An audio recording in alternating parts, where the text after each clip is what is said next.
Medina Munawwara से तकरीबन 100 मील के फासले पर शाम की जानिब से खैबर का बड़ा इलाका सरसब्ज व शादाब और जरखेज था, जिसमें बाकसरत खजूर के बागात भी थे और खेती की ज़मीनें भी।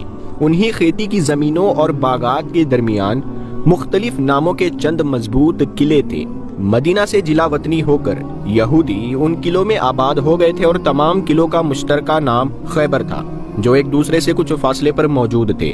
उनकी तादाद 7 थी और यही 7 किले यहूदियों की तमाम साजिशों का मरकज थे, जिन्हें वे नाकाबिले तस्खीर समझते थे। मुसलमानों की फतूहात से यहूदी फिक्रमंद हुए कि अब मुसलमान उन पर चढ़ाई करेंगे। चुनांचे उन्होंने मुसलमानों का मुकाबला करने की तैयारियां शुरू कर दी और आसपास के चंद कबाइल को अपने साथ मिला लिया। हुजूर अकरम सल्लल्लाहु ताला अलैहि वसल्लम को उनकी जंगी तैयारियों का इल्म हुआ तो आप सल्लल्लाहु ताला अलैहि वसल्लम ने फैसला किया कि यहूदियों को मजीद साजिशें करने और सर उठाने का मौका नहीं देना चाहिए। चुनांचे आप सल्लल्लाहु ताला अलैहि वसल्लम ने मुहर्रम सन 7 हिजरी में इस गज़वा का इरादा फरमाया और 1,500 जानिसार सहाबा रिदवानुल्लाहि ताला अलैहि मजमईन ने आप सल्लल्लाहु ताला अलैहि वसल्लम के साथ इस गज़वा में शिरकत फरमाई। गज़वा खैबर की शुरुआत इस तरह हुई कि चंद दिन पहले यहूदियों के सहयोगी यानी हलीफ कबीला गतफान के चंद बद्दू मुसलमानों की चरागाहों पर हमला करके चराते हुए मवेशी हंका कर ले गए और मुसलमानों ने ताक्कुब करके उन्हें हासिल कर लिया था। इस कबीले का यहूदियों से समझौता था कि वे हमेशा मुसलमानों के खिलाफ यहूदियों का साथ देंगे। चुनांचे हुजूर अकरम सल्लल्लाहु ताला अलैहि वसल्लम का लश्कर खैबर के करीब पहुंचा तो आप सल्लल्लाहु ताला अलैहि वसल्लम ने उस जानिब क़ियाम फरमाया जिस तरफ कबीला गतफान रहता था, ताकि उस कबीले को इस्लामी लश्कर की आमद की इत्तला हो जाए और अगर उसकी ख्वाहिश हो तो वो भी जंग करके अपने अरमान निकाल ले। लेकिन गतफानी मुकाबले के लिए ना निकले। तब आप सल्लल्लाहु ताला अलैहि वसल्लम आगे बढ़े और रात के वक्त जब तमाम अहले खैबर बेखबर सो रहे थे तो आप सल्लल्लाहु ताला अलैहि वसल्लम खैबर के किले पर पहुंच गए। यहूद ने अपनी हिफाजत के लिए ये इंतजाम किया हुआ था कि उनके पहरेदार रात के वक्त गश्त करते रहते थे, लेकिन उस रात कुदरत इलाही से उन पर नींद तारी हो गई और उन्हें इस्लामी लश्कर की आमद का इल्म ना हो सका। हुजूर सल्लल्लाहु ताला अलैहि वसल्लम को खालिक कायनात ने दोनों जहानों के लिए रहमत बनाकर भेजा था, इसीलिए कैसे मुमकिन था कि रहमतुल लिल आलमीन सोए हुए दुश्मनों पर हमला करना गवारा फरमाते। आप सल्लल्लाहु ताला अलैहि वसल्लम गफलत की हालत में किसी पर भी हमला ना फरमाते और शब खून यानी रात को हमला करना उसको नाजायज समझते थे।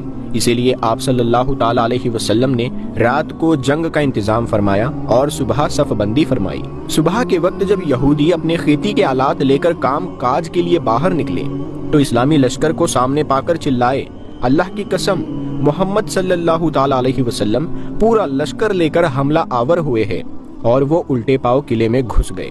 यहूदी इस्लामी लश्कर का खुले मैदान में मुकाबला करने से परहेज करते रहे। जंग शुरू होती तो किलों के पास ही लड़ते और जब उन्हें शिकस्त होती तो वो किलों के अंदर घुस जाते। 6 दिन तक इसी तरह जंग जारी रही। कुछ फतूहात भी हुई लेकिन किले फतह ना हुए।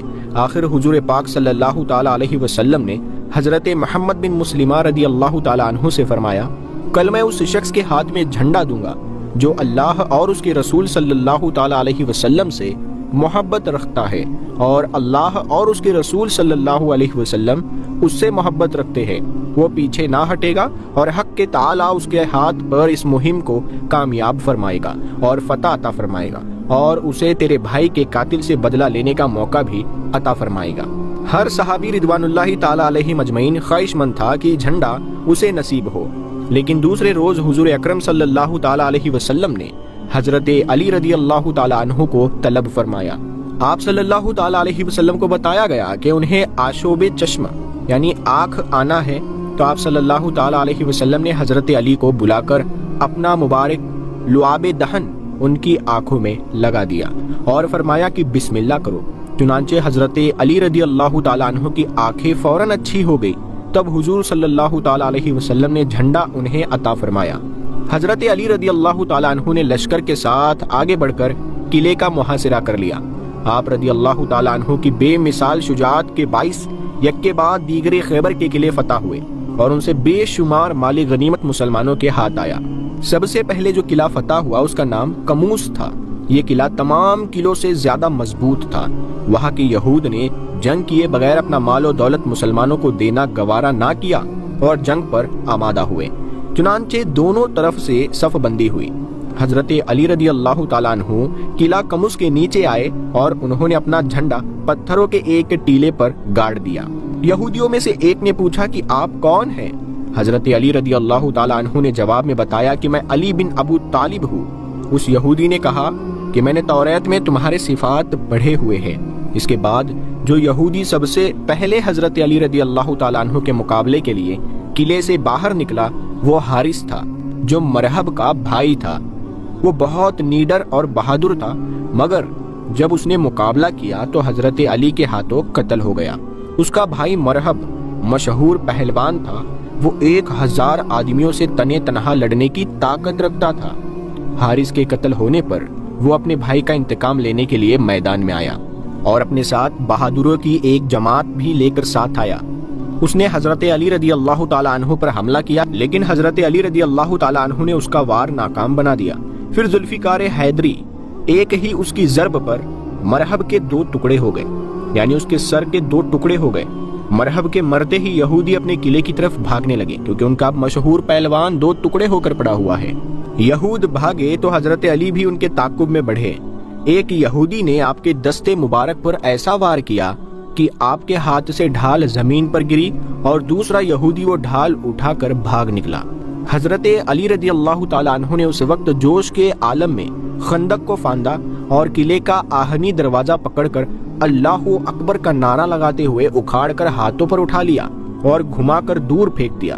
جب جنگ کے بعد لوگوں نے اس دروازے کو ہٹانا چاہا تو 40 آدمی مل کر بھی اسے ہلا نہ سکے۔ بعض روایت کے مطابق حضرت علی رضی اللہ تعالیٰ عنہ نے اس آہنی دروازے کو ہاتھ پر اٹھایا اور اسے ڈھال بنا کر لڑنے لگے۔ غرض دروازہ اکھڑتے ہی مجاہدین قلعے میں گھس گئے اور قلعہ فتح ہو گیا۔ قلعہ قموس کی فتح کے بعد ایک دیگر تمام قلعے فتح ہوئے۔ اس غزوہ میں 93 یہودی قتل ہوئے، جبکہ صرف 15 مسلمانوں نے شہادت پائی۔ بے شمار مال اور سونا مسلمانوں کے ہاتھ آیا۔ تو حضرت علی رضی اللہ تعالیٰ عنہ کی بہادری اس جنگ خیبر میں ہمیں دیکھنے کو ملی۔